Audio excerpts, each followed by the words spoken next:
Sabe aquela história de alguém que passa a vida inteira falando sobre uma coisa, mas só bem depois vai entender o que ela significa de verdade? Pois é, hoje a gente vai mergulhar na história incrível de John Wesley, o homem do coração aquecido. E essa pergunta aí, ela meio que define a vida toda do Wesley. É uma ideia que incomoda um pouco, né? Imagina só, dedicar tudo a uma causa para só então perceber que o mais importante daquilo tudo ainda não tinha tocado o próprio coração. É forte.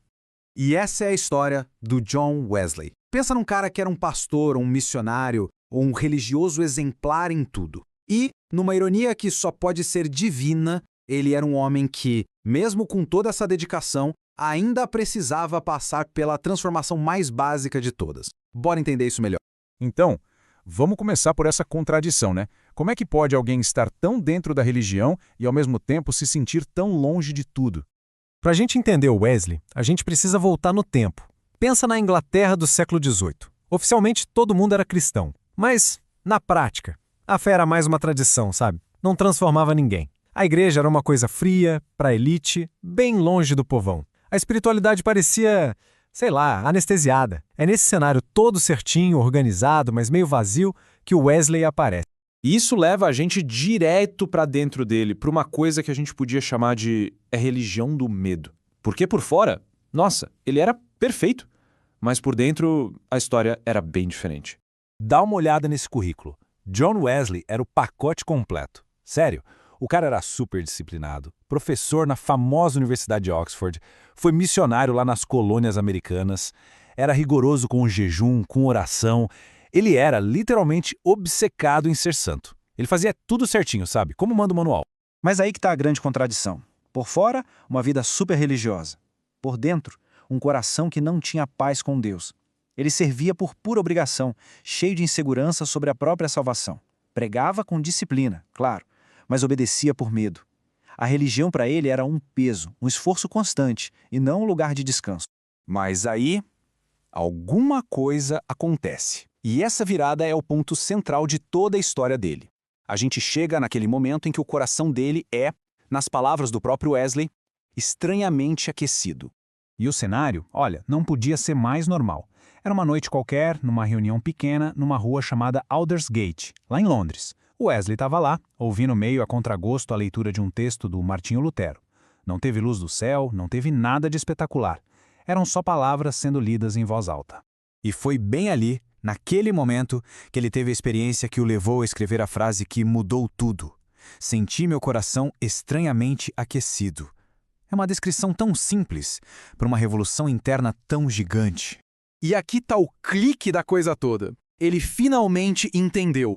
A salvação não era um prêmio pelo desempenho religioso impecável dele. Era um presente. Era a graça de Deus, que se recebe só pela fé. A ficha caiu. Ele não precisava fazer mais. Ele precisava confiar mais. E o que acontece quando um cara que era movido pelo medo, de repente passa a ser movido pela graça?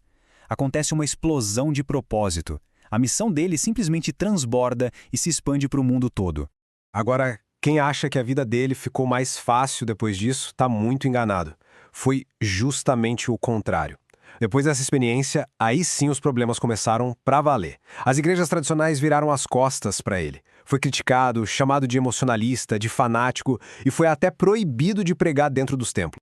E qual foi a resposta dele? Ah, é? As portas da igreja se fecharam para mim? Então eu vou pregar do lado de fora. E foi daí que veio a famosa frase dele: o mundo é a minha paróquia. Isso virou o lema dele. Ele começou a pregar nos campos, nas minas de carvão, nas ruas, nas praças, onde tinha gente para ouvir, ali era o púlpito dele. E olha, ele levou isso muito a sério. Durante a vida dele, mesmo doente, mesmo sendo perseguido, ele viajou a cavalo mais de 400 mil quilômetros para pregar. Gente, isso é o mesmo que dá 10 voltas ao redor do planeta Terra. É muita coisa. E nesses 400 mil quilômetros, ele pregou mais de 40 mil sermões. Os números são absurdos, né? Eles mostram bem a energia, a explosão que nasceu daquela transformação lá dentro dele. E essa revolução pessoal não ficou só dentro dele, não. Ela transbordou e causou um impacto social gigantesco.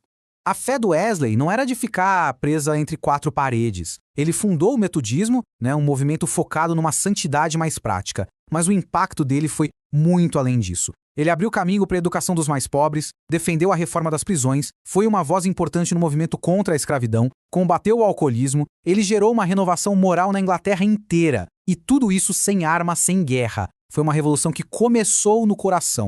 Isso mostra perfeitamente a mudança no próprio homem, né? O Wesley de antes era aquele cara rígido, controlador, autossuficiente. O Wesley de depois era um homem quebrantado, humilde, que dependia totalmente da graça. O medo foi embora e deu lugar a um amor de pastor, um amor genuíno pelas pessoas. Ele finalmente entendeu que a santidade de verdade não nasce do medo, nasce do amor. Então, o que a gente tira de tudo isso? Qual é a grande lição da jornada do Wesley? No fim das contas, eu acho que é tudo sobre a verdadeira natureza da graça. A vida dele ensina pra gente duas coisas bem importantes que precisam andar juntas. Primeiro, disciplina sem graça vira só um fardo, uma obrigação sem sentido. E segundo, graça sem transformação vira só uma desculpa para continuar do mesmo jeito. No final, a conclusão é bem simples. A religião, ela organiza. Ela cria estruturas. E isso é bom. Mas aquilo que realmente transforma uma pessoa, de dentro para fora, isso só a graça faz. E é assim que a história de John Wesley deixa a gente com uma pulga atrás da orelha.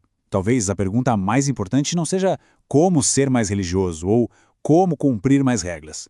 Talvez a pergunta seja outra, bem mais simples e ao mesmo tempo mais profunda.